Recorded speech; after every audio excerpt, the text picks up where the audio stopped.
Hi guys, this tutorial is to show you how to optimize Virtual DJ so that it's perfectly set up for scratching. Here we're using Virtual DJ Pro 7.4 and this is assuming that you're going to use either the mouse control or a controller, a MIDI controller to scratch with. This is not the settings if you're going to use timecode vinyl or timecode CD. Okay, first of all, in the actual main skin, this is the default skin, here in the central panel you need to have this selected to scratch. Now this is where all of your timecode vinyl settings would be. You're not going to need these, but this is the best view to see your waveforms moving backwards and forwards whilst you're scratching, and you get the most detail here in the waveform. Don't worry about these things, SRA, like I said, those are all related to timecode vinyl, but one little setting here you might want to play with is called Smart Scratch. It's just at the bottom here. Now what happens here is that when you're scratching, it will cut out any reverse movements of the jog wheel or when you're using the mouse here. So I'm going to do a basic baby scratch forwards and backwards, and then I'll switch on the Smart Scratch and you'll be able to hear how it cuts out the reverse sound. Here we go.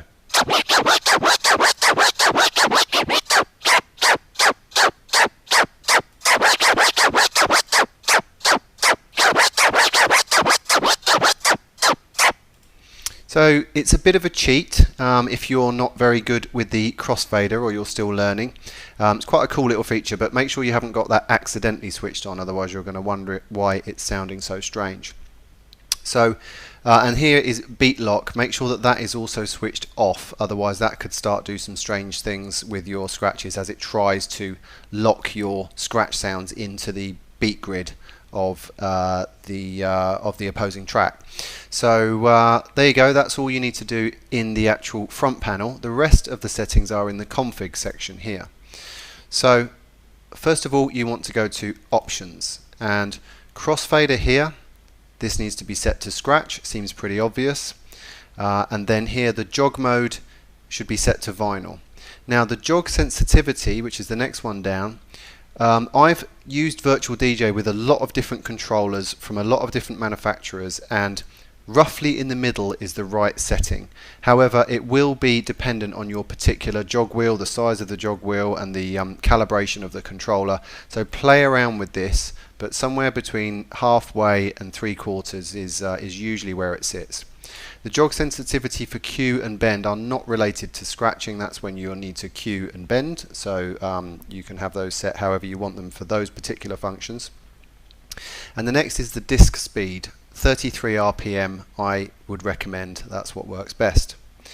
Okay, you don't need anything else here for scratching. The next thing you want to look at is performances.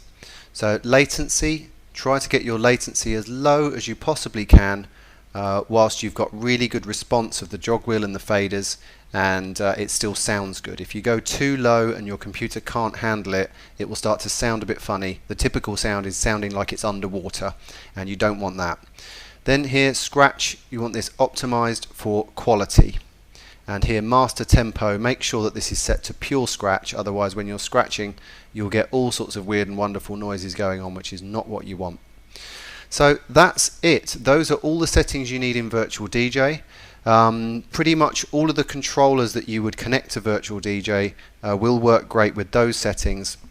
Some controllers will have individual settings of their own for things like jog wheel sensitivity and crossfader curve, but as long as you've got these settings sorted in the software, you shouldn't be hindered in any way from scratching. Hope that helps. See you soon.